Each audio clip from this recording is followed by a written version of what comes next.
Entonces vamos a hablar hoy de la musiquita, que vamos a arrancar con la musiquita, chicas. Lo que hoy vamos a escuchar, me decidí a ponerlo a Pavarotti. Lo vamos a escuchar el gran Pavarotti en una obra, aria que se llama E lucevan le stelle, y brillaban las estrellas. Es un aria para tenor, es de la ópera Tosca de Puccini, ya como Puccini lo vimos cuando escuchamos O mio Babino Caro, que creo que fue justo en la casa de Juliana que escuchamos eso. La estrenaron en enero de 1900, justo en el 1900, en el Teatro Costanzi en Roma. Es un aria muy famosa del repertorio en general lírico, es muy popular también. Ha sido interpretada por cualquier cantidad de músicos, desde Enrico Caruso, Mario Lanza, que son los famosos, Alfredo Kraus, Pavarotti, Plácido Domingo, Carreras, Johann Kaufmann, bueno, entre muchos otros. Es una de las más queridas. Es recordado porque tiene un tono de tristeza, tiene carácter melancólico, afligido. Tosca, a la ópera a la que pertenece, ese es el nombre de la ópera, es una ópera de 3 actos. Dijimos que la música era de Puccini. Voy a bajar esto porque si no, no va a joder todo el tiempo. La música es de Puccini, de Tosca, y el libreto es de Luigi Illica y Giuseppe Giacosa. El texto está basado en un drama, en un libro también que se llama Tosca, de Sardou, escrito en París en el año 87. En ese drama, en esa presentación, actuaba Sarah Bernhardt, la actriz Sarah Bernhardt. Tosca es considerada una ópera representativa del verismo italiano, que ya habíamos hablado de eso. Es dramática, tiene una de las arias más bellas, y el argumento mezcla amor, violencia, pasión, muerte, tal cual como hizo Puccini en su otra ópera, Madame Butterfly, de la que escuchamos también un aria, o la Bohème, que son, digamos, los argumentos siempre tiran para ese lado, y son el trío famoso y conocido de Puccini: Madame Butterfly, la Bohème y Tosca. La acción de Tosca transcurre en Roma, alrededor del año 1800, cuando Napoleón vence a los austríacos en la batalla de Marengo. ¿Y por qué es esto? Porque la trama de la ópera se desarrolla en 24 horas, desde la mañana, al amanecer, del día 14 de junio al amanecer del 15 de junio de 1800, en lugares muy propios de Roma, como son la iglesia Sant'Andrea della Valle, el Palazzo Farnese, que lo estuvimos viendo hace unas clases, y el Castel Sant'Angelo. Cesare Angelotti era un republicano amigo, fugitivo además, amigo de un tal Mario. Angelotti era procónsul de la República de Roma, se refugia en la iglesia de Sant'Andrea della Valle, y su amigo Mario Cavaradossi, que era un pintor, está pintando María Magdalena. Allí aparece Floria Tosca, que es una cantante enamorada de Mario, y protagoniza una escena de celos. Y junto con ella viene el barón Scarpia, que es el jefe de la policía borbónica, que está persiguiendo a Angelotti. Mario, por protección, por protegerlo, es encarcelado, torturado, obligado a declarar a dónde estaba Angelotti, y en el segundo acto, Tosca, afligida por la tortura que está recibiendo su amado, acepta la proposición de Scarpia, que pacta la liberación de su amado Mario. El pacto es tener sexo con ella, pero también implica que van a simular el fusilamiento de Mario para tener un salvoconducto para irse. Después que le firma el salvoconducto, Tosca mata a Scarpia y se escapa al Castel Sant'Angelo con el documento para poder buscarlo a Mario. Pero Mario, en el fusilamiento simulado, a su vez, señor Scarpia, en vez de balas no cargadas, le puso escopetas cargadas. Entonces Mario está muerto. Tosca se suicida saltando del castillo, y bueno, como vemos, es una ópera realmente dramática. En el marco de esta batalla de Marengo que ganó Napoleón, es un contexto real en el tiempo, porque es lo que sucede en Roma en ese momento en que está entrando Napoleón. Es decir, que Puccini hace como una asociación entre Napoleón y este drama de esta gente que se quiere, se suicida antes que caer en, como Tosca, se suicida antes de caer en manos de los invasores, ¿no? Y lo marcan a Mario con Cavaradossi como corajudo y con ansias de libertad para llegar hasta la muerte. Bueno, Puccini nació en el año 58. Sí, Perdón. escucho. Dice Natalia si la podés dejar entrar, la autorizás. Acá me acaba de entrar el... Sí, gracias. Ahí estamos, están las chicas también. Perfecto, gracias. Vamos a esperar un ratito, así seguimos con Tosca. Cuento todo eso porque el aria es justamente el momento en el que Mario está muy triste y se despide de la vida, sabe que lo van a fusilar en el momento del amanecer, el momento antes de la muerte, ¿no? Por esas razones es importante conocer el argumento. ¿Están, chicas? Hola Natalia, hola Georgina. Hola, ¿cómo están? Y Hola, sin cámara. Disculpen, hola Natalia. disculpen la tarde. No, disculpen ustedes que no me había entrado el pedido, así que ahí estamos. Hola, Mati, ¿cómo te va? ¿Qué tal? Hola, Natalia. Acá estoy. Hola, Corriendo llegué. ¿Sí? Llegué corriendo, pero llegué. Bueno, me alegro. Estamos justo en la conversación previa de escuchar la música, así que antes Perdón de... que apago la cámara. Apaga. Antes de seguir ya les dije a Porque si no se me corta. Feliz Día de la Madre, que son pasado, espero que no pasó bien. Seguimos con, vamos a escuchar, les decía a las chicas, vamos a escuchar un aria que se llama El Cevande Stelle, o Brillaban las Estrellas, que es de la ópera Tosca de Puccini. Y lo que estábamos era que a Puccini ya lo habíamos visto con esta ópera que escuchamos, O mio Babino Caro, la otra vez. Y bueno, Puccini ha sido muy exitoso, escribió, como les dije a las chicas, La Bohème, Madame Butterfly, Turandot, está en ópera de él, y se lo considera el sucesor de Verdi. El Nessun Dorma de Turandot es esa canción que también la hemos escuchado y que realmente forman parte ya de la cultura popular. Puccini murió de un cáncer de garganta en 1924, o sea, en el siglo XX, justo cuando estaba terminando Turandot, que la terminó un discípulo que se llama Franco Alfano. Y finalmente de Pavarotti, de Luciano Pavarotti, que no hará mucha falta que digamos quién es, porque yo calculo que todas alguna vez habrán sabido de él. Se lo considera uno de los mejores tenores del siglo XX, vamos a decir dos cositas nomás. Nació el 12 de octubre del año 35 en Módena, en Italia, era hijo de un panadero y su mamá de casa. Cursó estudios en la Escuela Magistrale, en el 55 tomó clases con distintos cantantes, y se licenció en Magisterio, que se dedicó a la enseñanza, o sea, era maestro, pero en un momento dado decidió dedicarse profesionalmente a la música. La primera vez que cantó en el coro de Módena fue junto a su padre, porque era amante de la ópera su padre, y en el año 1961 hizo su aparición cantando con la ópera La Bohème, también de Puccini. En el 63 empezó a cantar en Ámsterdam y después, bueno, hizo su debut en distintos lugares, en Covent Garden, en Estados Unidos en el 65, después en Australia, estuvo en la Scala de Milán, cantó por primera vez en San Francisco en el 1967, siempre con los personajes protagónicos más importantes de las óperas más importantes. Cantó las óperas de Toscanini, de Bellini, de Verdi, de Puccini, de Donizetti, se cantó todo, ¿no? Tiene una voz definida como luminosa, resonante, inconfundible, y bueno, es uno de los grandes tenores contemporáneos y el mejor pagado de la historia. La transmisión televisiva que hizo en el año 1977, en vivo desde el Met, lo situó con la audiencia más grande en la historia de las óperas televisadas. En los 80 y los 90 se hicieron muy populares él, junto a los tenores españoles José Carreras y Plácido Domingo, y presentaron los conciertos más exitosos en ese sentido, en Roma, en Los Ángeles, se presentaron con el nombre, como se acordarán, de Los Tres Tenores, y hacían esos festivales con los tres tenores, y eso hizo muy popular al repertorio y a ellos, ¿no? Llegaron a un nivel donde no se accedía anteriormente, ¿no? A nivel de público.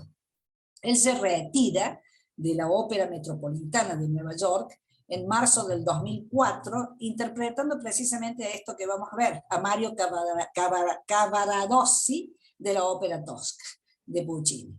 Ese mismo año anuncia el Tour del Adiós, con 40 conciertos en todo el mundo. En el 2006 interpretó para los Juegos Olímpicos de Invierno en Turín, y recibió un Grammy, el mejor cantante clásico, y el Premio Libertad de Londres, el Premio de la Cruz Roja de la Humanidad en el 2005. Estuvo casado con una esposa que se llamaba Adwa, con la que tuvo 3 hijos, y en el 2003, con 68 años, se casó en segundas nupcias con su secretaria Nicoletta, con la que tuvo mellizos, de los cuales sobrevivió uno y el otro murió. Luciano Pavarotti murió en Módena en el 6 de septiembre del 2007, con solamente 71 años, de un cáncer de páncreas. Tiene una anécdota muy llamativa, que es que el 24 de febrero de 1968 estaba interpretando el Elixir del Amor en el Palacio de la Ópera en Berlín, y cuando terminó de cantar Una furtiva lágrima, que yo creo que le pusimos aquí bastante al principio, una furtiva lágrima, bueno, que es muy bella esa canción, el auditorio completo, cuando él termina, se pone de pie, empieza a aplaudir y hace un aplauso que duró 67 minutos. Fue el aplauso más largo del mundo durante más de 20 años, ya voy a buscar quién lo superó, pero es una hora de aplaudiéndolo, ¿no? Realmente fue eso en el año 68. Realmente, bueno, debe haber sido muy emocionante. Sin más, chicas, vamos a escuchar y vamos a compartir la pantalla para escuchar a Pavarotti, a Luciano Pavarotti, con esta de Brillaban las estrellas. De la música. Te la despido la música del Met. Bueno, vamos a ir a nuestro coso, porque nuestra clase, que tenemos que, vamos a terminar con hoy, vamos a terminar con el 2 minutos que me arreglo acá, todas las pantallas que tengo que arreglar. Ahí está. Hoy vamos a terminar con San Pedro, con la Basílica de San Pedro, con la nueva Basílica de San Pedro, que ese es el nombre correcto, y que, como ya dijimos, está ubicada, ¿no?, acá en lo que es el perímetro de la Ciudad del Vaticano, estado independiente del Estado italiano. Estuvimos viendo un poquito cómo se conformó, cómo se armó toda la obra de esta gente, digamos, dentro de lo que es el trabajo del Renacimiento. Lo que vamos a ver hoy es un poquito más avanzado, porque estamos hablando ya de barroco, ¿no?, que es el periodo que sigue, pero bueno, esta es una construcción que abarcó estos 2 periodos, ¿no es cierto? Se llama Basílica Papal de San Pedro, es la Basílica de San Pedro, y ocupa, bueno, tiene estas alturas, ocupa 2,3 hectáreas, domina la cúpula el horizonte de Roma, y lo que tiene además de característico, el repaso rápido, que trabajaron en ella desde Bramante, a quien fue encargado el primer boceto, digamos, sobre la iglesia existente. Trabajaron allí Rafael de Sanzio, el pintor, Antonio Sangallo, el joven, y Miguel Ángel Buonarroti, que se ocupó de esto, de la cúpula. O sea que podemos hablar de un edificio renacentista y barroco, dado que la fachada finalmente fue hecha por Carlo Maderno, que es independiente del edificio. Aquí lo teníamos al encargo que hizo de Bramante. En esta cronología, esta basílica aparece a partir de que San Pedro se cree que fue crucificado y enterrado en esta colina del Vaticano, en el 64 después de Cristo, y a partir de allí se fue construyendo una serie de monumentos en honor a San Pedro, hasta que en la Edad Media esa antigua basílica se hizo el lugar de peregrinaje, y la antigua fue demolida por el Papa Julio II en el 1500, o sea, ya estamos en pleno Renacimiento, empezando a construir una nueva. Y por lo tanto, en 1506 se inicia la construcción de esta nueva basílica. En el 1626 va a ser oficialmente consagrada en Roma por el Papa Urbano VIII. Todavía le quedaban detalles, pero bueno, allí están.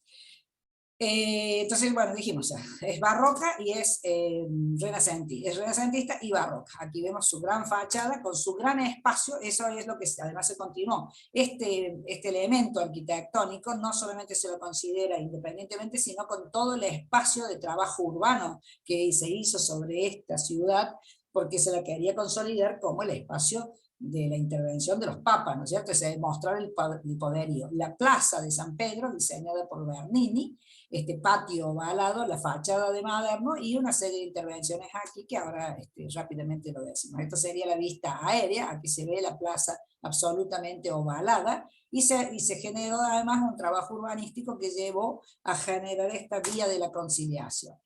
Ya estamos hablando de 1600, cuando se termina la plaza, ¿no? 1657-1667, empezó en 1506, o sea que estamos viendo que demoró un siglo y medio. Por eso fue pasando por los distintos periodos de la historia del arte que hemos conocido. La plaza tiene estatuas, tiene la columnata famosa, y tiene las estatuas de todos los santos, ¿no es cierto?, ahí alrededor, que fueron agregándose a medida que va pasando el tiempo. Como dijimos, la fachada es de Carlo Maderno y es independiente totalmente del resto de la iglesia. Están las estatuas de San Pedro y San Pablo allá adelante, hechas por Giuseppe de Fabris y Adamo Tadolini, y son nuevas, fueron sustituyendo a otras que existían. Estas son las dos, de San Pedro y San Pablo, y a cada lado de las torres, porque había dos, hay relojes realizados ya en 1785, o sea, en la época típica donde aparece toda esta cuestión de la ejecución de relojes por Giuseppe Valadier. Las campanas están debajo de uno de la izquierda, el reloj. Ya vemos que hay un ornamento y un tipo y un estilo que es bastante diferente a lo que se hacía, por ejemplo, en el Renacimiento. Aquí vemos una vista de noche de esta plaza, paso rápido. El balcón de las bendiciones es el lugar donde se anuncian los nuevos papas, donde se imparte las bendiciones, y estamos viendo aquí esto que se llama el orden colosal u orden gigante, que es el que se ejecuta en este trabajo que hace Maderno y además también Bernini en toda la columnata, porque lo que vemos es precisamente lo que dice, lo que dice la palabra. Es gigante en relación a esta escala humana, y fíjense la altura de esto, o sea, algo impresionante. Lo mismo la columnata, aquí vemos la escala humana, esta sensación de poderío, pero más que nada también tenía que ver con la escala del espacio que tenía que albergar. Si ponemos columnas finitas y chiquitas, esto hubiera quedado diferente, hubiera quedado mal. Las estatuas de la fachada están coronadas por 13 estatuas colosales hechas por diferentes artistas, seguimos viendo, y bueno, representan las mártires y santos. Aquí está todo el coronamiento de ellos. Aquí vemos de nuevo la arquitectura colosal o gigante en relación a la escala de las personas que están aquí, pero esto está en relación al tamaño del espacio, a la dimensión del espacio. Ahí vemos las estatuas que coronan todo esto, las vemos de atrás. Él tiene también un obelisco que proviene desde el emperador Augusto, que lo trajo de Alejandría, después Calígula lo llevó a Roma, y después fue trasladado en 1586 por Sixto V, que es un obelisco que es parte de todos los obeliscos que tiene Roma, es el único que nunca se cayó, está hecho en granito rojo, y en total con la cruz que le agregaron una vez que estuvo aquí los papas, porque antes tenía un águila, fue cambiado esto, llegó a los 40 metros. Ahí lo vemos como parte de este gran espacio central, y aquí lo vemos mirando hacia la vía de la conciliación. Y también hay dos fuentes a los dos lados, una es de Carlo Maderno, el que hizo la fachada, y otra de Bernini. Aquí está el obelisco justo en el centro, y las dos fuentes que coronan, digamos que equilibran este espacio para que no sea una plaza absolutamente seca, ¿no? Aquí está la fuente, que en 1501 fue restaurada por da Piacenza, y esta es nocturna, y la otra que trabajó Giancarlo Bernini, que es esta, que es bastante similar, es una copia, pero bueno, tienen la característica de cada uno. tuvieron que tener algunas reformas y demás, pero vemos también aquí un poco la escala, ¿no? También que está en la escala de esa gran plaza. El otro elemento importante de este complejo es la cúpula, es una de las más grandes del mundo, y el diseño se atribuye a Miguel Ángel, no la vio terminada, la completó Giacomo de la Porta, que era su discípulo, pero prácticamente él fue el que la ejecutó completa.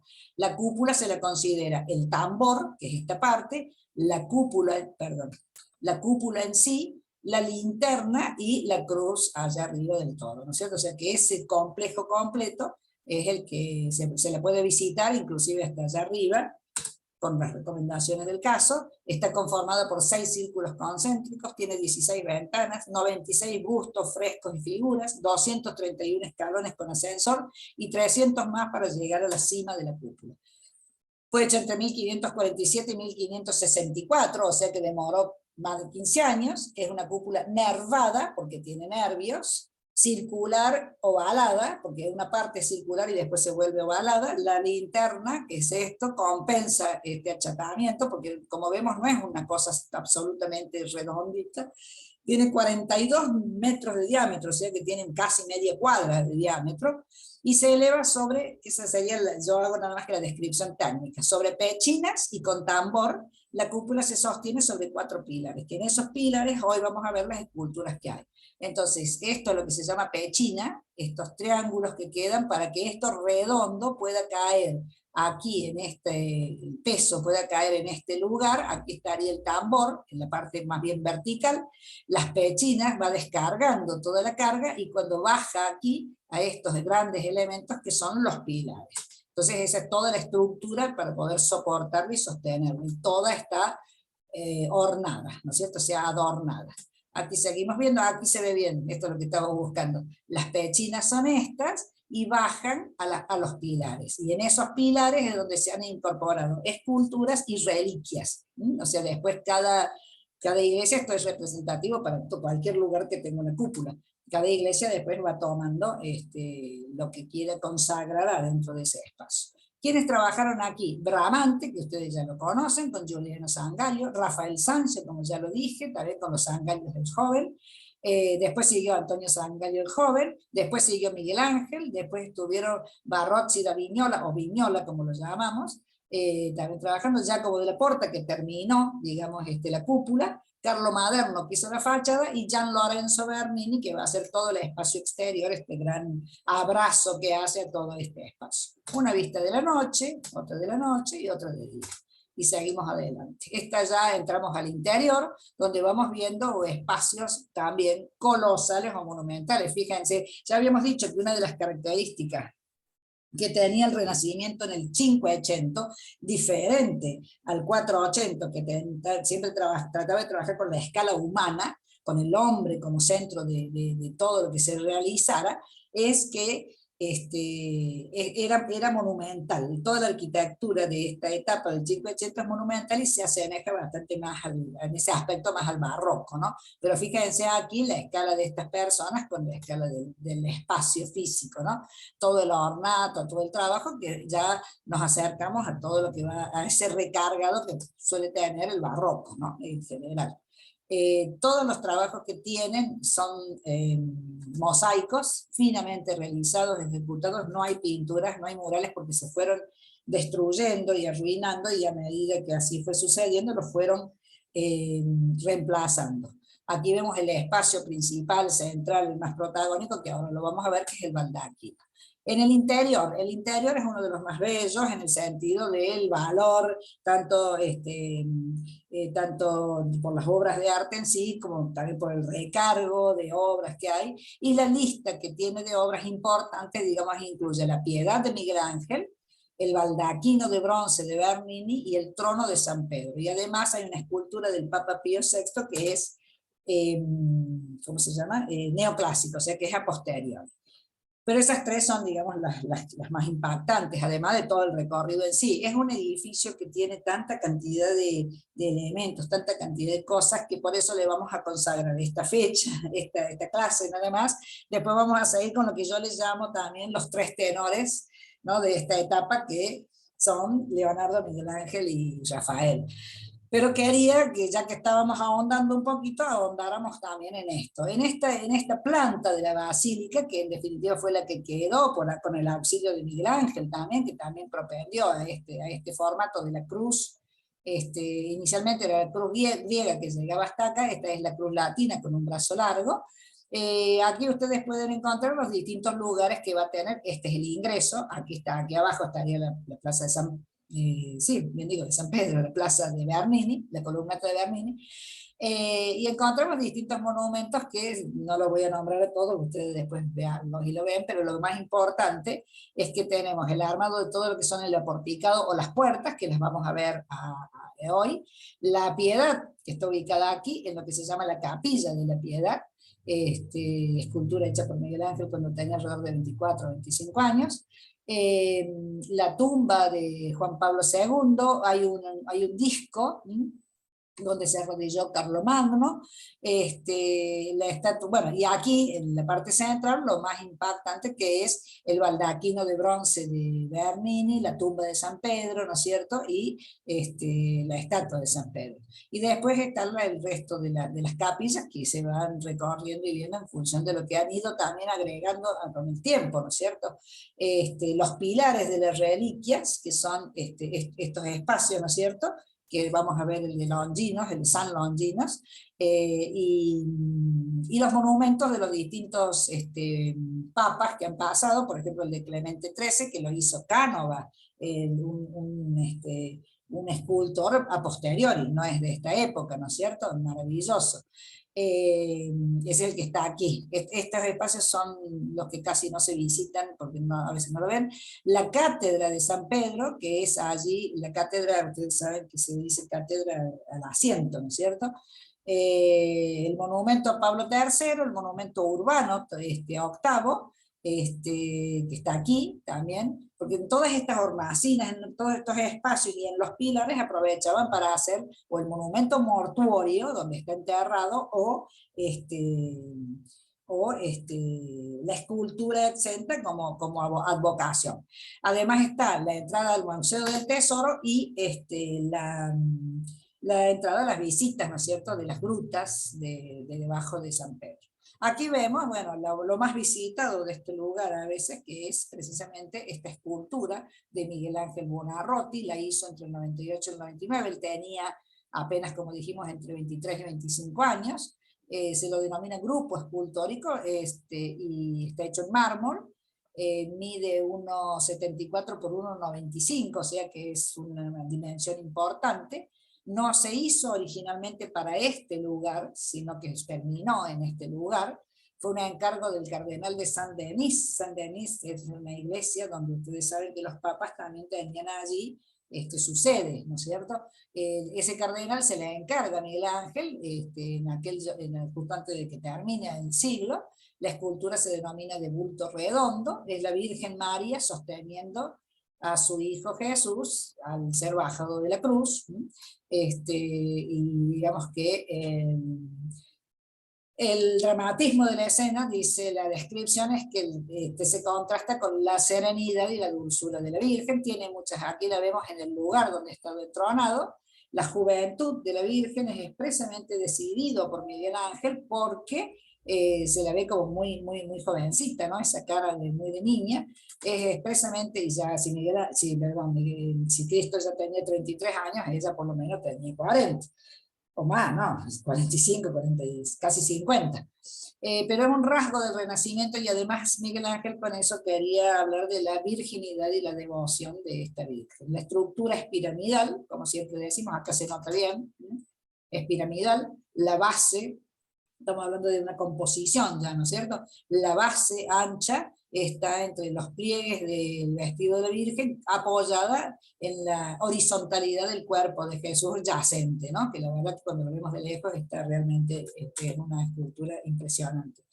Y las proporciones que le da Miguel Ángel son extrañas, porque si esta Virgen se levantara, si miramos el tamaño de las piernas, ¿no es cierto? Y con lo que suponemos que es la pierna de la Virgen, si esta Virgen se levantara sería notoriamente mucho más grande que el cuerpo de Jesús, que es un hombre grande.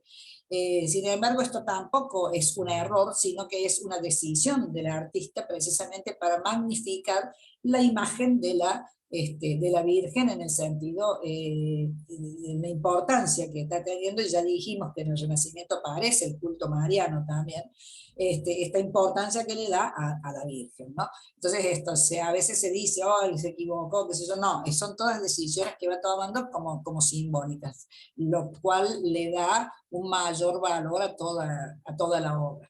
Está hecha en una pieza de mármol, es talla directa, ¿no? Y hay una anécdota muy conocida que como Miguel Ángel era muy joven en el momento en que la hizo, cuando la ven a este grupo escultórico, el rumoreo, digamos, Miguel Ángel alcanza a escuchar el rumoreo de que él no era el autor, no podía ser el autor porque era una persona muy joven y poco conocida, que él no podía haber hecho esta maravilla de escultura tan impactante.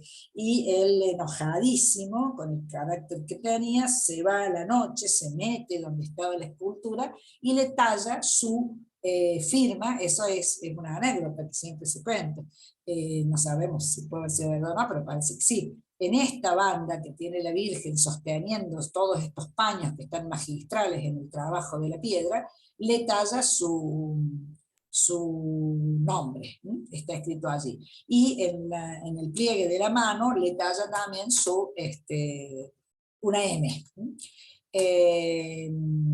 Después vamos a ver un par de videitos chiquititos que les separé para comparar. Sigo ahora con los tres elementos principales que hablamos de que tiene el interior de este lugar. El primero es la piedad, como dijimos. Fíjense aquí como de paso, de fondo, fíjense aquí, por ejemplo, aquí están las capillas menores, ya vamos a ver esta escultura, por ejemplo, y cómo se van generando estos espacios en los pilares, que van separando y van generando esos nichos, ¿no? Allá hay otro nichito, donde van apareciendo las otras esculturas, y todo lo demás está totalmente trabajado con estos colores dorados y trabajos en función de cada capilla o cada área que se va generando. Este es el baldaquino de San Pedro, o cimborrio o ciborrio, que es, digamos, es un baldaquino monumental, porque también está a escala de este espacio interior, esto es inmenso. Está hecho ya en el siglo siguiente, 1623 al 1634, demoró 11 años Bernini para hacerlo, porque bueno, fue haciendo distintos trabajos, distintas pruebas. Tiene 28 metros y medio de altura, son 4 columnas que se llaman salomónicas, que culminan en un dosel. Ustedes saben que el dosel es el que le ponían, el techito que le ponían a las camas, por ejemplo, ¿no? Todo este dosel. Todo está hecho en bronce macizo, negro, sobre dorado. Está emplazado justo en el centro, donde está el altar, que ya vamos a hablar de los altares, pero eso es lo que está aquí, y donde se supone, está directamente debajo de la cúpula, y donde se supone además que está ahí en la misma área donde estaría la cripta, donde estaría la tumba, de donde se cree que fue crucificado San Pedro. O sea, todo esto tiene un valor simbólico, digamos, importante. La columna salomónica es esta que ven, se denomina así a toda columna, es muy propia del barroco, es característica del barroco, porque esto, como ven, es 1600, cuando se lo ejecutó, o sea que ya es barroco, es un agregado posterior, ¿no es cierto? Lo hace Bernini. La salomónica es esta que tiene como esa especie de espiral. Todas las columnas que ustedes vean así, con ese espiralado, se denominan salomónicas, y son típicas de este periodo del barroco. Aquí vuelvo a repetir, ¿no es cierto?, como en los pilares están estas hornacinas donde están las distintas esculturas de santos y demás, que bueno, no vamos a abundar en eso, pero lo que quiero en general es que les quede la idea de cuáles son los tres elementos importantes. Tomamos idea de la escala cuando vemos estas fotos, realmente, ¿no? La escala es monumental, como dice la palabra. Otra visión del baldaquino,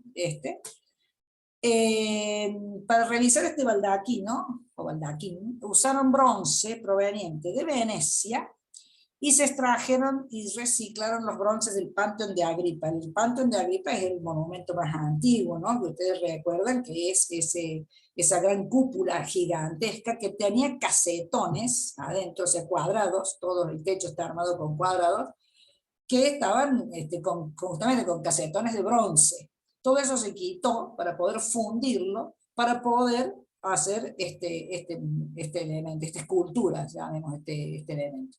Debajo de cada columna de estas, de los estilos salomónicos, está el altar, que también tiene mármol con el escudo de las abejas de la familia Barberini, o sea, aquí el altar.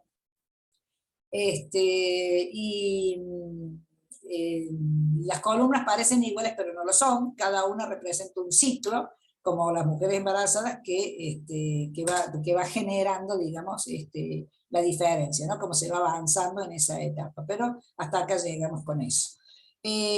Aprovechando que hablamos de esto precisamente, de que se quitaron los bronces del Panteón de Agripa, y el tema de que para eso se trabajó, y que todo está ornado con las abejas, ¿no?, de la familia Barberini, que era el símbolo, hacemos un pasito así al costado como referencia, con esta expresión latina que dice quod non fecerunt barbari, fecerunt barberini, que significa aquello que no han hecho, que no hicieron los bárbaros, o sea, las invasiones de los bárbaros, lo han hecho los Barberini.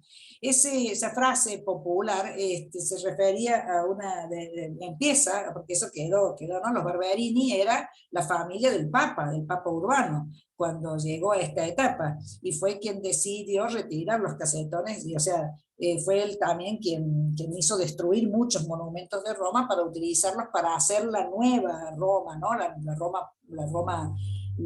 Los monumentos barrocos, ¿no? Esta frase apareció en una denuncia pública que se hizo sobre la estatua de lo que se llamó el Pasquino. La estatua del Pasquino es la más famosa de las estatuas parlantes de Roma, es esta que vemos aquí, que está totalmente desgastada, está rota, y le dicen la estatua parlante porque es allí donde se le pegan, digamos, estos panfletos para poder hacer denuncias que primero eran poesías, eran distintos poemas, y después fueron también denuncias. Y allí se le pegó contra el Papa Urbano, que era Maffeo Barberini, y a toda su familia, criticándole precisamente eso, la política de destruir la antigua Roma para poder hacer la nueva Roma barroca, ¿no? Eso la gente, el público, porque eso fue en ese episodio donde el Papa hace retirar los casetones de bronce de la cúpula del patio y lo utiliza para el baldaquino. Este es el Papa Urbano VIII, que murió en 1644 y fue el Papa hasta el 44 fue Papa de la Iglesia Católica. Y esta es la estatua del Pasquino, o Pasquino, que es la primera parlante. Ahí le ven en la base toda esta pegatina que tiene alrededor. Le pegaban primero poemas, composiciones así muy subidas de tono, o ingeniosas, o graciosas, y fue un inicio, digamos, de lo que después va a ser el trabajo de la publicidad en la calle, por ejemplo, de los anuncios, ¿no? La costumbre empieza precisamente ahora, en el siglo XVI, y continuó de manera permanente, y las estatuas parlantes de Roma, además del Pasquino, empezaron a hacer estas otras, que bueno, no les he puesto las fotos, pero están repartidas. Esto está cerca de la Plaza Navona. Ahí vamos, ahí está. ¿Me decís algo, Georgina? ¿O que te...? Sí, Laura está pidiendo si le podés recibir. Gracias. Perfecto. Sí, lleva un ratito. Bueno, decía que esta es una de las parlantes, ¿no? Que es una estatua muy antigua, que apareció alguna vez, la pusieron en una plaza y punto, y por algún motivo parece que era de Menelao, que era el rey de Esparta, ¿no es cierto?, y que está sosteniendo a Patroclo, fíjense que está toda rota, pero en 1501 la instauraron en una plaza donde está, ¿no es cierto? Y entonces la gente empezó a pegarle, además de poemas y de escritos ingeniosos, también cosas críticas sobre las autoridades religiosas o civiles. Y ahí es donde empieza a aparecer esto de la frase esta que decía: lo que no destruyeron los bárbaros, lo destruyeron los barberini, porque se habían enojado. O sea, fíjense la participación cívica, por eso lo traigo a colación. Además de esto, esta estatua era de Menelao, se cree, no se sabe bien todavía, pero una de las teorías es esa, pero de todos modos es una estatua que viene de los griegos, ¿no es cierto? Muy, muy arruinada, no se puede determinar bien de quién es, pero vamos a agregar esto, que Pascuino le pusieron ese nombre, ¿por qué? Porque ahí a la vuelta vivía el tal Pascuino, que parece que era un sastre o un barbero o una cuestión así, que era un hombre que frecuentaba permanentemente la iglesia, los religiosos, y era el que iba y venía con los chismes, ¿no es cierto? O sea, se enteraba de secretos ahí adentro y después salía y los divulgaba por todos lados. A raíz de eso, al ponerle a esta estatua este nombre, y cuando él se muere, cuando Pascuino se muere, le ponen a esta estatua este nombre que ya existía, y a raíz de eso, por el tenor de las cosas que se le pegan, y cómo la gente iba y leía y se enteraba de las cosas, es donde después va a derivar toda la denominación de lo que son los pasquines. En italiano también la palabra se llama, son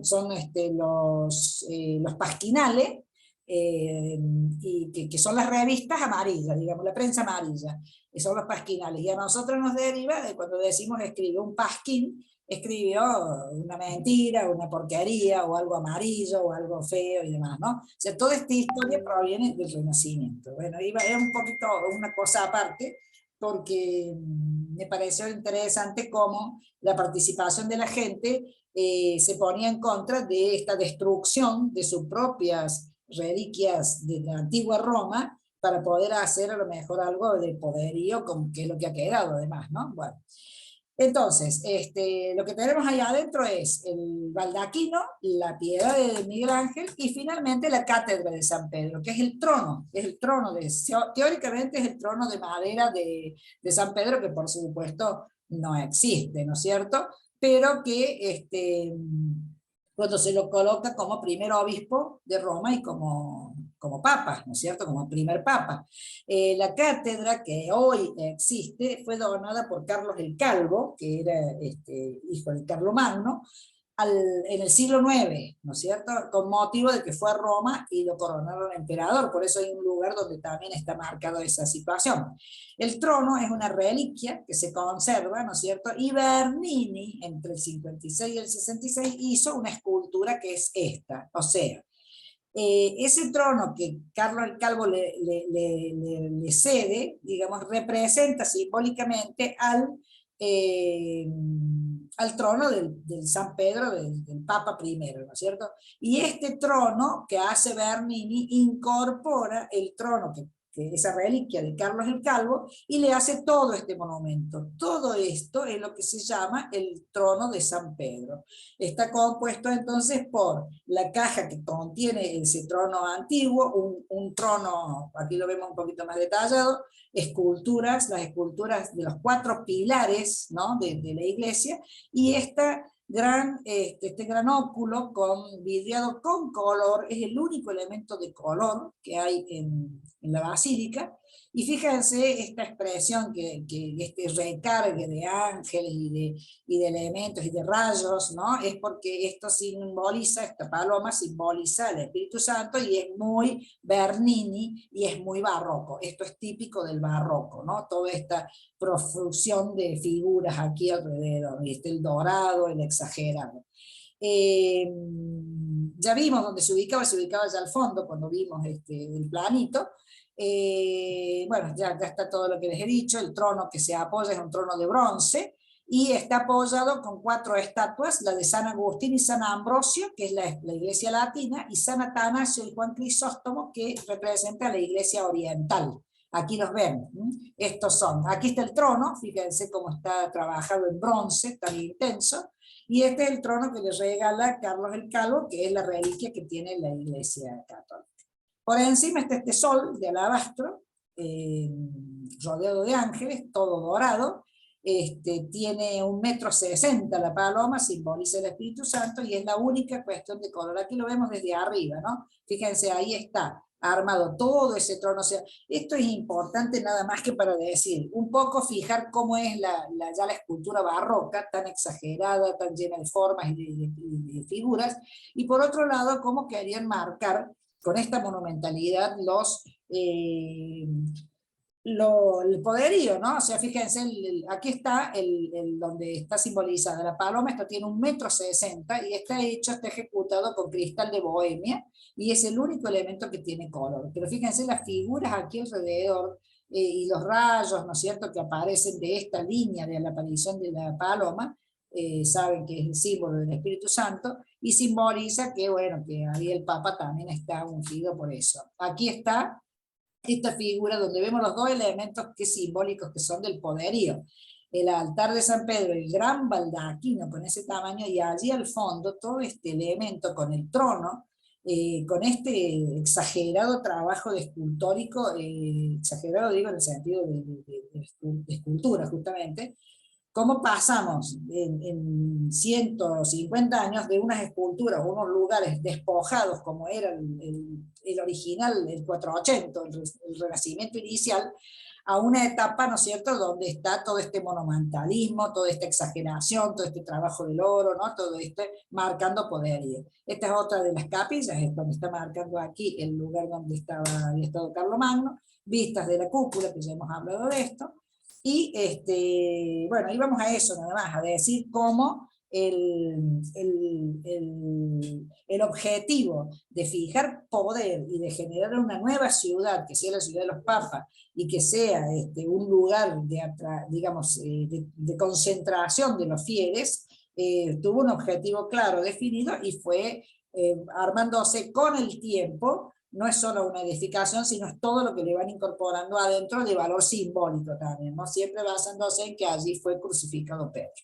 Las puertas son otro elemento que se estudia digamos, en este gran edificio. Son todas de bronce, son 5, y digamos, son las que se han ido incorporando o reemplazando con el tiempo, y se denominan la puerta de la muerte, del bien y del mal, de Filarete, de los sacramentos, y la puerta santa. La santa es la que se la considera sagrada, tiene un simbolismo muy profundo. Este es el atrio donde se ingresa, y además aquí están las 5 puertas, coronadas todas de manera diferente, y todas están ubicadas de manera también simbólicamente diferente. Aquí les marqué en esta fachada, acá está la puerta de la muerte a la izquierda, y la puerta santa a la derecha, la más alta, el ingreso allí más alto. Y en el medio la del bien y del mal, la de Filarete, y la de los sacramentos. Eso es nada más que para que marquemos esta entrada al atrio. La puerta de la muerte, bueno, aquí tienen los datos, ¿no es cierto? Está hecha por Giacomo Manzù en el año 64, 1964, porque han siendo reemplazadas o agregadas. La del bien y del mal es de 1977, de Luciano Minguzzi. La central, que es la de Filarete, que es el original artista que la ejecutó, es de 1445.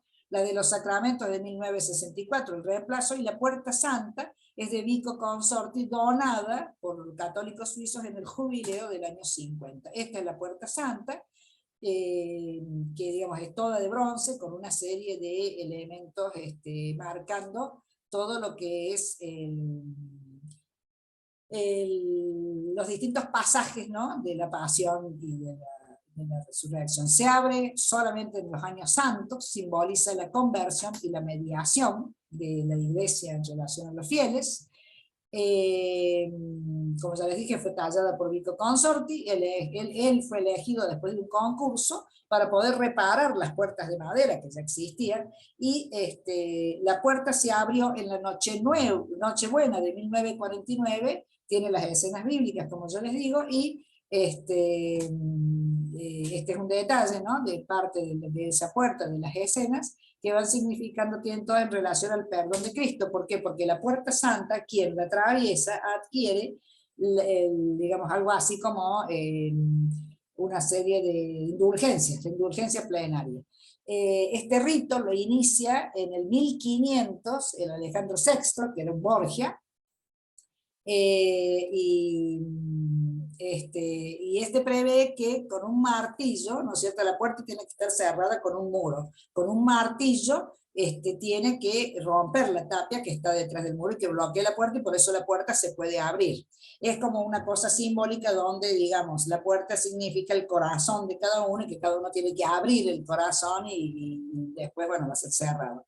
En el año 75 el Papa Pablo VI decidió dejarlos a la vista. En el año 2000 pasaron 25 millones de peregrinos por esa Puerta Santa, y en el jubileo del Papa Francisco, el actual Papa, ¿no es cierto?, en algún momento decidió que todas las catedrales y santuarios del mundo, porque todas las catedrales suelen tener una Puerta Santa, que pudieran ser abiertas, y que así permitió a 900 millones poder cruzar y obtener esa indulgencia plenaria.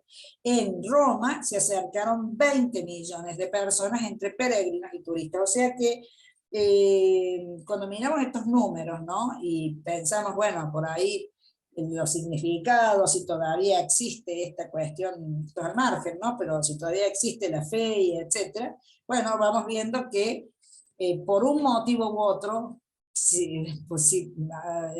sintiéndolo o no sintiéndolo, pero la realidad es que en esto, pues cuando se abrieron de todo el mundo, tuvieron una visita de 20, pasaron por la puerta 20 millones de personas, ¿no? Aquí está un detalle de estos bronces, ¿no?, con los distintos pasajes bíblicos, todo en relación al perdón, y la parte de arriba con epígrafes que tienen que ver con los símbolos de los papas, la tiara y las llaves, ¿no?, las llaves de ingreso. Esa es la Puerta Santa que, digamos, tiene un valor simbólico, el más fuerte, el más importante, el más interesante. La Puerta de los Muertos es la que tiene que ver porque por ahí salían las procesiones fúnebres, es así de simple, ¿no? Tiene los símbolos de las ramas de vid y trigo, y la muerte de Jesús y de María, y de todos los paneles hablan del significado que tiene la muerte para esta religión. Fíjense que esto está hecho entre el 61 y el 64, y fíjense la imagen, el tipo de trabajo, la forma en la que el bronce ha sido aquí trabajado, la calidad del artista, como estamos hablando de una estética bien marcada de otra época, ¿no es cierto? O sea, si bien está integrada todo lo que es por el material y por el tipo lo han hecho con paneles, con cuadrados y demás, pero estamos hablando, se nota a las claras otro tipo de trabajo estético, porque estamos hablando de otro siglo, totalmente, está adaptado a eso. Aquí vemos la puerta abierta, esta es la de la muerte, aquí vemos esta imagen con mucha también relación a una estética artística diferente, ¿no? Estos cuerpos así, fíjense la diferencia entre esto y lo que viene hecho cuando está hecho más adelante.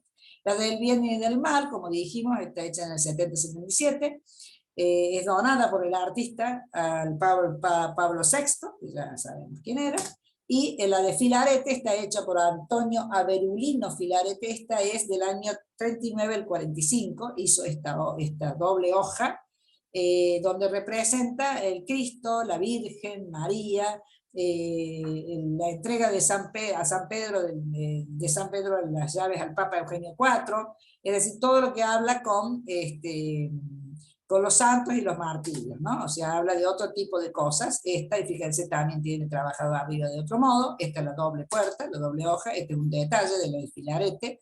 Miren lo que yo les digo de la estética, ¿no? O sea, como aquí todavía hay de representación más figurativa, más llena, porque estamos hablando de otro siglo. Esta sería la primera, la de Filarete, un detalle de estos paneles, y la de los sacramentos, que es la última, también tiene 7,40 metros de altura, está donada, está inaugurada en el año 65 por Venanzo Crocetti. Y habla de por supuesto, de los sacramentos, de la Eucaristía, el matrimonio, el orden sagrado y la unción de los enfermos. Los paneles van hablando de cada uno de esos temas. Otra parte de la iglesia, de la basílica, las naves. Las naves son, digamos, los espacios estos donde se va desarrollando todo esto que hemos estado viendo en las fotos. Las naves son 3, o sea, se considera la cúpula una parte de la nave izquierda, la nave derecha, y las naves tienen los altares y las capillas. Como vimos en la plantita, esta sería la de la Piedad, donde está toda esta nave, esta es la de la izquierda, y la cúpula central, donde estaba lo que ya vimos, el Baldacchino. Esto sería una imagen de lo que sería el espacio de las naves, que ese es el nombre que toma, ¿no es cierto? Aquí estaría el central. Bueno, vamos viendo un poquito lo mismo, ¿no es cierto? Este tipo de imágenes de cada uno aquí van, esta sería la nave del costado y la nave central. Esas naves tienen altares, hay 25 altares, y se lo conoce al más importante como el altar mayor, ya hablamos de esto, tiene el baldaquino, el altar de San Pedro, donde simbólicamente representa el lugar donde estuvo crucificado. Aquí les puse la lista de los altares que hay, se llama de la confesión, de la cátedra de San Pedro, de la crucifixión, de Tabita, que es el nombre de una discípula, ¿no? que tuvo una resurrección, fue muy impactante su muerte, entonces bueno, también tiene un lugar allí, aquí estamos. Todos los altares van llevando cuadros, tienen relación con cuadros que son copiados, es decir, los cuadros no son, la humedad, ¿no es cierto?, hizo que las pinturas se fueran arruinando, entonces se fueron cambiando de a poco por mosaicos, por trabajo, o sea, copiar fielmente los cuadros por mosaicos. El altar del Papa es el que ya vimos, donde está el baldaquino, y los otros son estos que tienen acá, la navecilla, el de San Andrés y San Pedro, el del cojo curado, que es también todo en relación a un episodio, ¿no es cierto?, de lo que va sucediendo, y la tumba de San Pedro y la caída de Simón el Mago. Lo ven ahí si quieren. Este es el caso de el de San Pedro, donde el cuadro al que se refiere, que está ejecutado en mosaico, es la crucifixión de San Pedro de Guido Reni, a posteriori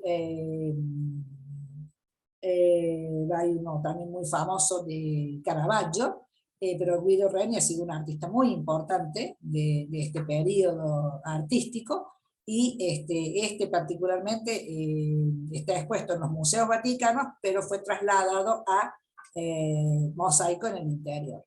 Y aquí vemos el detalle de que la crucifixión fue hecha cabeza abajo, ¿no? Esto es un típico exponente ya casi de este formato del claroscuro, ¿no? Tan intenso, el dramatismo lo brinda con el contraste del claroscuro. Las capillas, la más importante es la de la Piedad, la que va a ver todo el mundo, donde ya dijimos, está apenas entras a la derecha, la capilla con su propio altar, la capilla de la famosa escultura de Miguel Ángel, de la cual ya hablamos, ¿no es cierto? Bueno, ya dijimos las medidas también, aquí la podemos ver. Se dice que el mismo Miguel Ángel fue el que eligió en las canteras de la Toscana el bloque de mármol, él fue directamente a buscarlo, no quiso reproducir el momento feo, triste, sino que quiso hacer un conjunto idealizado, por eso ya hablamos de María, que la hizo joven, bella, ¿no? Primero estuvo destinada a la capilla de mortuorio del cardenal que se le encargó, que murió antes de que él termine la escultura, entonces se la puso allí, y a posteriori fue llevada a la capilla del Vaticano, cuando estuvo, de San Pedro, cuando esta iglesia estuvo terminada. En 1749 se la trasladó allí, a su ubicación actual, y allí quedó. Aquí vemos una imagen de un atentado que tuvo la escultura de la Piedad, hablando de todos los atentados que hemos estado viendo que les hacen a las obras de arte, de paso también lo pongo. Esta es una fotografía que salió en el periódico, donde este señor con un barrote destruyó, digamos, la cabeza de la Virgen. Fue el 21 de mayo de 1972, creo que era húngaro. Con un martillo le empezó a dar golpes en la cabeza hasta que le rompió el párpado, la nariz, varios dedos y demás. La restauraron, y a raíz de eso se la selló, digamos, a la escultura. Se trató de que no fueran más los atentados. Les voy a compartir dos videitos, ya que estamos hablando de eso. Son de 1 minuto cada uno. Dejo de compartir acá y voy a compartir los dos videitos para que se vea más bien de cerca esta escultura, porque cuando veamos a Miguel Ángel no la vamos a volver a ver, vamos simplemente a verlo ahora a medida que vamos viendo a dónde y por qué razón se fueron haciendo estas obras. Déjenme ver un cachito, a ver si estoy acá. Ustedes me dicen si están viendo. ¿Están viendo ahí que dice la Piedad de Miguel Ángel? Sí, ¿no es cierto? Bueno. O ya se durmieron todas, no sé. No lo voy a grabar a esto porque vemos los dos videos y después seguimos. Bueno, espérense que capaz que lo grabo. A ver. Miren un cachito cómo hago. Ah, que estoy. Estamos silenciadas, entonces de acá hasta que te decimos que sí, pues ya pasaste a otra cosa. Yo las estoy viendo, chicas, yo siempre las veo a ustedes, así que en ese sentido no se preocupen. No, no, que quería ver si estaba si estaba grabando. Sigo grabando lo mismo, después lo corto, cualquier cosa. Bueno, ahí vamos, con estos dos videitos que son de este tema.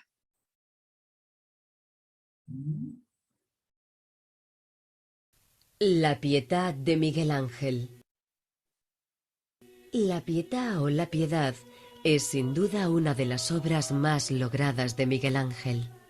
Está esculpida en mármol blanco y representa a la Virgen María sujetando a su hijo Jesús, muerto sobre su regazo. La Virgen María está representada como una mujer joven profundamente apenada.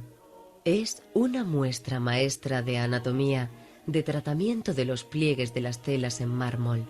La composición también fue un gran reto para el autor, ya que una de ellas es horizontal y la otra vertical. La solución fue crear una pirámide teniendo como base el cuerpo de Cristo y como vértice la cabeza de la Virgen. Esta obra es la primera de las 4 que el autor esculpió en su vida. Cuando esta escultura fue inaugurada, los habitantes de Roma no creyeron que un autor tan joven como Miguel Ángel hubiera podido realizar él solo semejante obra. Miguel Ángel se enfadó y cinceló su nombre.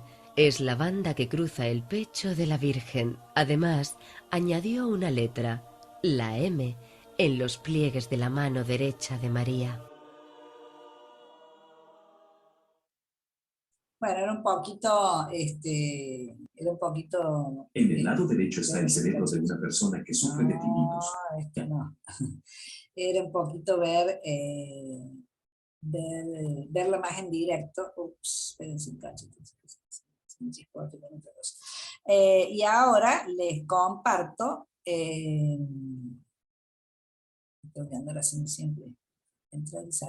Les comparto el atentado, la Piedad, que está viendo un minutito, el atentado que tuvo esta escultura. Las obras maestras del arte universal es La Piedad de Miguel Ángel, escultura de mármol que se encuentra en la Basílica de San Pedro. Esculpida entre 1498 y 1500, el cardenal Jean Villers de Villiers, embajador del monarca francés en el Vaticano, habría encargado la obra a Miguel Ángel.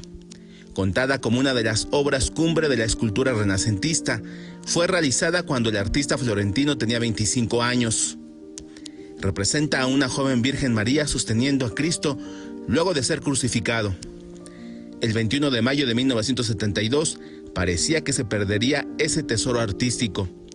Un geólogo australiano de origen húngaro, perturbado mentalmente y de nombre Laszlo Toth, entró a la basílica, burló la seguridad del sitio y se acercó a la Piedad, ubicada a la entrada de la capilla de San Pedro. Traía consigo un martillo, se subió a la barandilla de mármol de la escultura y le dio hasta 15 martillazos, mientras gritaba: «Soy Jesucristo, resurgido de la muerte». Un policía lo detuvo. Las notas periodísticas de la época describen que vestía con una camisa roja y un smoking negro. Luego fue arrestado, sentenciado y llevado a un hospital psiquiátrico. Al final de su condena fue deportado. Murió en 2012. Los daños sufridos por la Piedad afectaron principalmente la figura de la Virgen. Resultaron dañados el párpado izquierdo, la nariz fue rota al igual que varios dedos de su mano izquierda. Fueron recuperados los fragmentos rotos. La restauración requirió de un meticuloso y largo proceso, para el que se usó una resina procedente de Brasil. Poco más de un año después, en junio de 1973, la Piedad volvió a ser expuesta. Luego de aquel acontecimiento hace 50 años, la Piedad se exhibe detrás de un cristal blindado para protegerla de actos vandálicos. Mario Villanueva Solorio, Foro TV. Bueno, era más que nada, además, porque siempre aprovechamos para poder ver, estoy compartiendo, también, ¿qué están viendo ustedes, chicas? Estoy compartiendo, bueno. Para poder ver un poquito a veces más en detalle, más de cerca, ¿no? Esta composición de estas esculturas tan impactantes. Les voy a mandar un video que anda dando vueltas con detalles, digamos, bien, con fotografías muy de cerca y muy trabajadas de esto, porque la verdad que es una obra impactante de parte de Miguel Ángel. Y además otra cosa era que siempre traemos a colación el tema, porque el otro día hemos compartido, por ejemplo, este tema de cómo estos chicos de esta organización, en la búsqueda de que se haga algo contra el cambio climático, ¿no? Estos chicos de la defensa de lo que se trabaja con el petróleo y demás, tomaron este cuadro de Van Gogh y le echaron esa salsa de tomate, que con la característica esa de que se pegan, se ponen el pegamento en la mano y se pegan ellos mismos, ¿no? Creo que algunas de ustedes lo vieron cuando lo compartieron. Y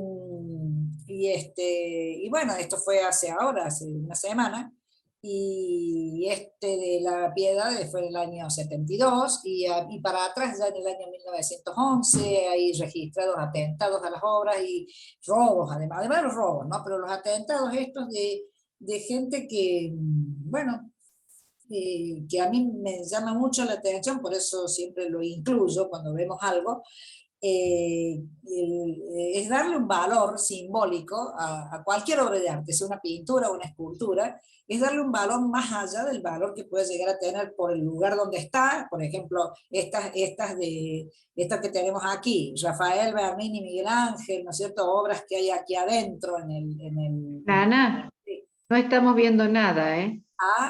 Entonces no estoy... No estás compartiendo, ¿no? Sí, sí. Ahí estoy, ahora sí. Bueno, perdón, creía que estábamos mirando lo mismo. Esperen que me ubique, ¿a dónde estábamos? Por acá, habíamos pasado esto, sí señores. Acá estamos. Bueno, lo que digo es que, a ver si volvemos. Lo que digo es que me llama la atención, ¿no? Las obras de arte, cualquiera que sea, tienen un valor intrínseco, o por la técnica, o por el artista que la ejecutó, o por el momento en que se ejecutó y demás, ¿no? Es un valor como obra artística en sí, como objeto. Tienen un valor agregado que tiene que ver quién la encargó, dónde está, para qué se hizo, cómo influenció en su momento histórico, ¿no es cierto? ¿Qué representó en el momento en el que se ejecuta? En este caso la Piedad tiene que ver también con el lugar donde finalmente la emplazaron, que no era para el objetivo que le dio el artista, ¿no es cierto? Está en la Basílica Mayor de San Pedro, el monumento más importante para esa franja de la religión católica.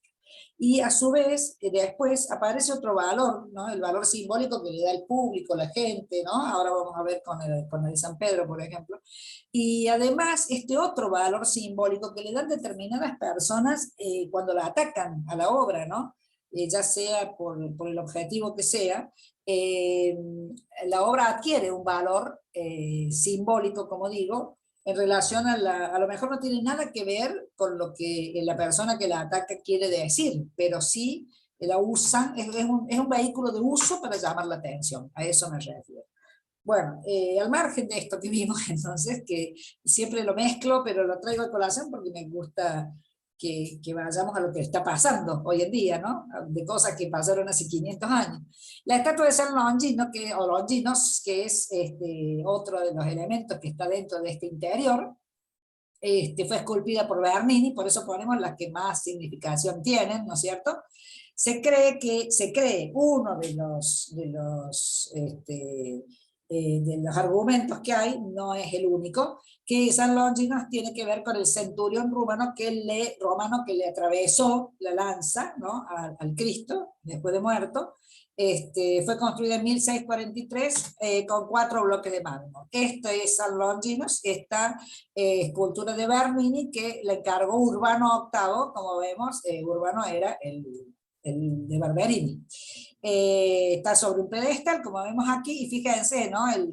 La diagonal que se forma aquí, la vertical, el trabajo de los pliegues, miren qué distinto que son a los pliegues de la Piedad, como ya Bernini es barroco, porque tiene una ondulación, los paños son distintos, si nosotros cuando lo pueden ver, lo vean en detalle, esas son las cosas que nos van pautando cuál es el estilo, y sobre todo la expresión, ¿no? Esta exagerada expresión, los cabellos, fíjense que todo tiene como redondeces, como revueltos, ¿no? O sea, acá la punta no termina en punta, sino que punta redondeada. Todo este trabajo habla de otro estilo arquitectónico que es maravilloso igual, ¿no? Aquí fíjense la técnica esta de los paños estos pegados, que era la técnica que tenían los griegos, de los paños mojados. ¿Por qué? Porque allí donde está San Longinos, que es esta hornacina, que es uno de los pilares, hay 4 esculturas que de paso las puse, ¿no es cierto? Tienen que ver porque son las 4 que están donde se apoya, se enfrenta al baldaquino donde se apoya la cúpula. En este otro pilar está Verónica, dedicada, esta es la estatua de Verónica. Verónica es quien enjugó el rostro de Cristo y teóricamente quedó ese paño que ella le secó, digamos, la sangre, la transpiración, etc., cuando iba camino al Calvario. Esta estatua es de Francesco Mocchi, es también de 1500 a 1654, que murió, o sea que es de la época, bien renacentista, pero ya tiene trabajo barroco, ¿no? Esta influencia de este movimiento, este dinamismo de los paños. Esta fue un encargo, la curia la aceptó, la gente la aceptó, pero Bernini no la aprobó. A esta escultura Bernini les bajó la cruz y dijo, no la quiero. Pero allí quedó. El otro pilar tiene Santa Elena, que tiene a su vez las reliquias de la Vera Cruz. Esta estatua es de Andrea Bolgi, ya es barroca, fíjense la diferencia de los paños también, ¿no? Fíjense el tamaño, ¿no? De la cruz que carga. Andrea Bolgi se llamaba el Carrarino, y bueno, obviamente está sosteniendo la cruz.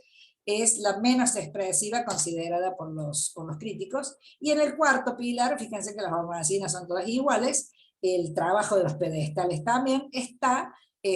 San Andrés Apóstol, la estatua es de Francisco Duquesnoy, también de la época, 1597-1643, o sea que está transitando el barroco, se lo llamaba el Flamingo, y vemos a San Andrés con esta cruz en forma de aspa, llamada la Cruz de San Andrés, ¿no? Fíjense los paños, ustedes miren las 4 estatuas, y van a ver, miren esta diferencia, ¿no? Del trabajo de este paño con por ejemplo, que es mucho más liso, con que es el pegado, y con este otro que se asemeja bastante. Son 4 artistas diferentes haciendo 4 espacios para cubrir 4 espacios simbólicos iguales, ¿no? Bueno, esas son las 4 de los pilares. Y la estatua de bronce de San Pedro, que está atribuida a Arnolfo di Cambio, es una también de las más importantes, y los peregrinos, fíjense el valor simbólico que le dan. Esta es la estatua de San Pedro sentado en el trono, y ya había puesto algo más aquí, bueno, no, se la conoce como el pescador por el oficio, ¿no? Y fíjense cómo está con la mano en bendición, y los peregrinos pasan y le tocan y le besan el pie, y si nos acercáramos, se ve claramente cómo se ha desgastado la escultura, cómo ha quedado achatada, cómo ha quedado desgastada, esa es la palabra, ¿no? Cómo cambió su formato y su fisonomía. Es más, creo que hay uno de los dedos que estuvo quebrado, que lo tuvieron también que restaurar. El otro elemento es la tumba de San Pedro, que es esta, cuando ya entramos a las grutas, donde están todas las tumbas, ¿no es cierto? Y que donde van a tener las grutas, precisamente, están en un nivel subterráneo. Hay más de 100 tumbas, hay capillas, hay dedicadas a los papas, a los santos. Y bueno, como se sabe, esto también proviene del inicio del cristianismo, con todo el trabajo que se hacía en los subsuelos, ¿no? Hay tumbas notables, aquí tienen un formato, aquí está el baldaquino, para que ustedes se ubiquen.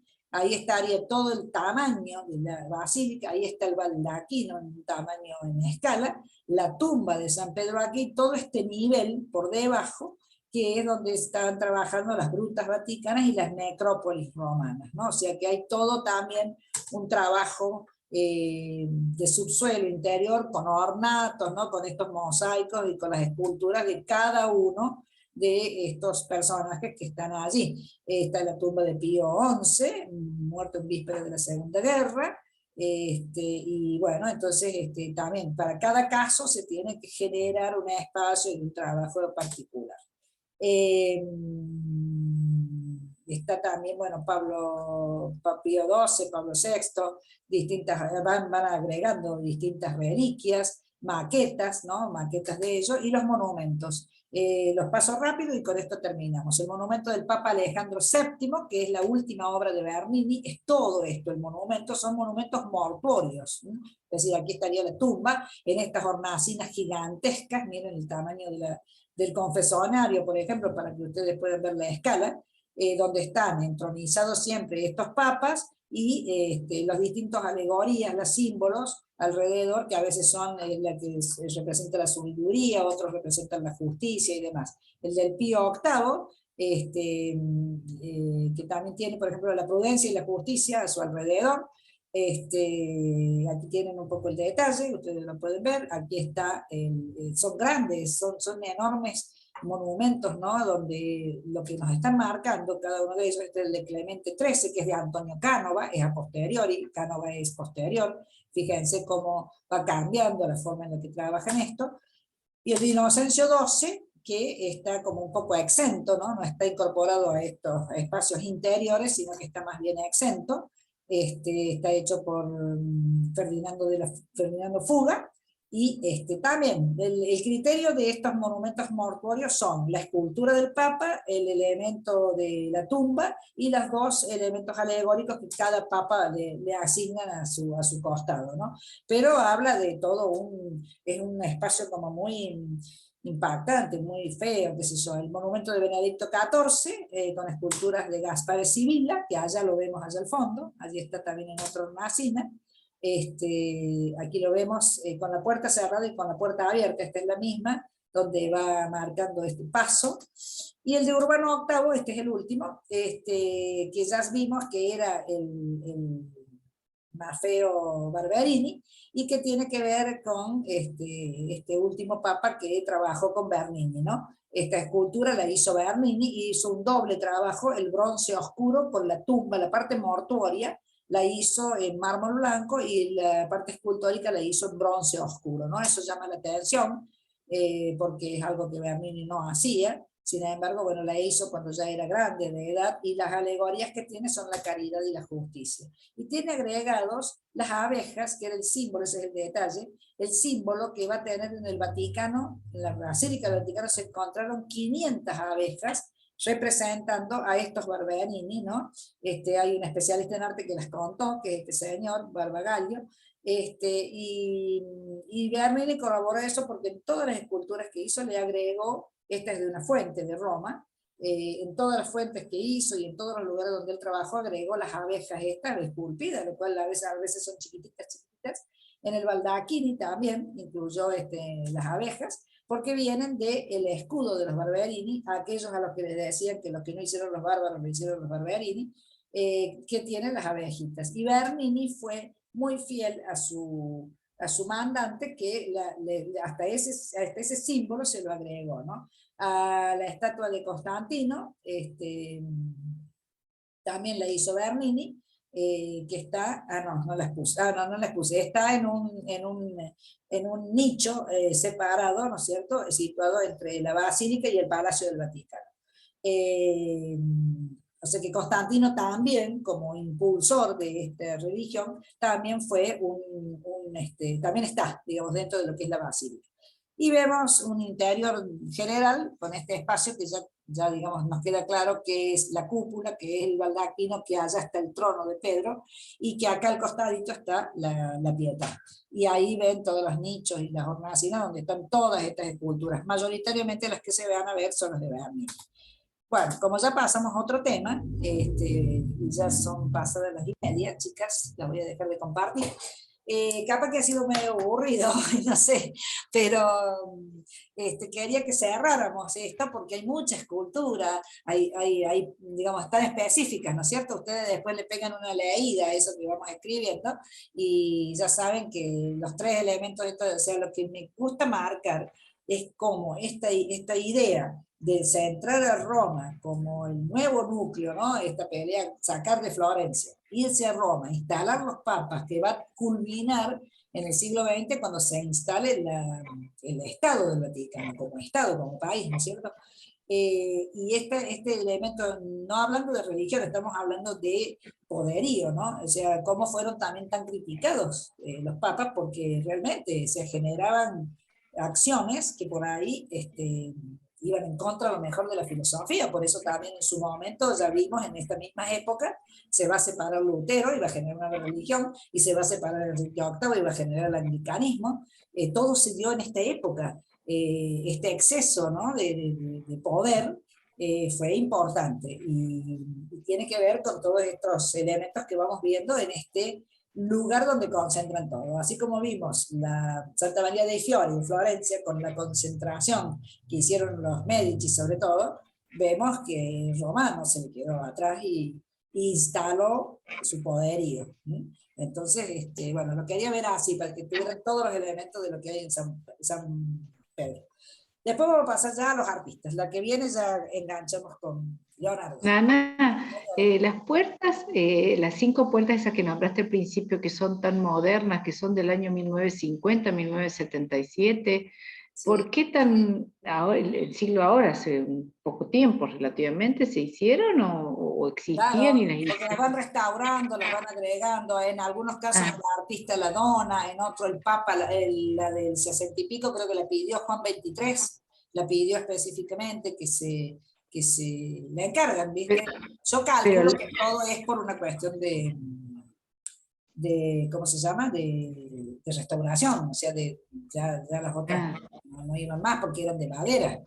O sea, van reemplazando la madera, ¿no es cierto? Entonces, existían, sino que las restauraron en esa fecha, sí, claro. Sí, y además esa tradición que tenían de hacerle, de no permitir la apertura, sobre todo la Puerta Santa, ya tampoco. Uno de los papas, que ahora creo que era Pablo VI, impidió, o sea, ya dejó que no se haga más eso, porque se hacía, creo que todo fue porque cuando estaban rompiendo uno de los muros, le caen escombros al papa, y por las dudas se vaya a lastimar o qué sé yo, directamente lo anularon. Y el Papa Francisco lo que hizo como cambio fue que no sea solamente la que da indulgencia la Puerta Santa de San Pedro, sino que todas las catedrales que tengan una Puerta Santa y den la indulgencia, que todas las catedrales abran las puertas. Bueno, son cosas muy específicas, lo voy nombrando nada más al paso, pero a veces leemos una noticia y por ahí decimos, mira, ¿qué será esto? ¿No? Pero Claro, no sabía yo de la Puerta Santa. es un lugar donde permanentemente están haciendo restauros. Vos fíjate, cuando vos escuchas eso, que la Pietà al final le terminaron arreglando con resina, y vos decís, bueno, como siempre decimos, ¿qué es lo que veo de original? O sea, y no de algo que se restauró y que está hecho de otra cosa, qué sé yo.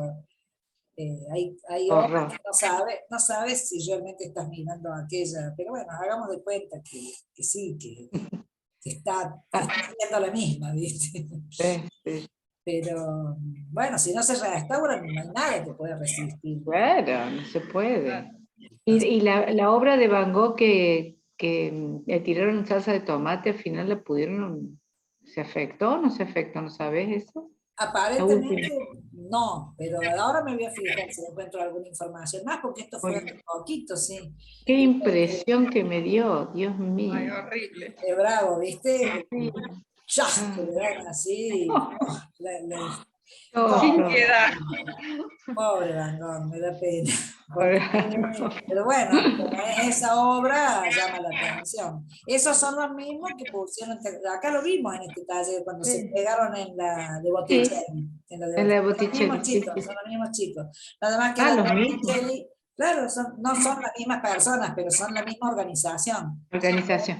Se ve que sus acciones son precisamente con obras de arte para llamar la atención, porque al final los escuchas y además, es decir, al margen de lo que elijan, tienen razón, ¿no? O sea, Dice, ¿por qué gastan tanto dinero en proteger obras de arte y no se ocupa la gente en proteger el medio ambiente? Yo leía varios comentarios de eso. sí, sí. Y sí, es como para llamar la atención, pero me da tanta pena a mí que afecten una obra tan vieja y que todavía está bien. Es terrible, ahora voy a averiguar a ver si afecta o no, pero no se debe haber afectado porque deben usar elementos que se puedan limpiar, yo calculo. Y además los restauradores la van a recuperar. No sé si se afectó, pero la van a recuperar. Pero voy a que los chicos tienen razón, estamos de acuerdo, ¿no? Estamos con un problema climático, con un problema ambiental gravísimo. Cuando vos ves que se venden obras por 400 millones de dólares, tienen razón. Y todo lo que gastan los museos. Pero los museos es un negocio, o sea, ellos les entra dinero para mantener esas obras. Entonces, al final,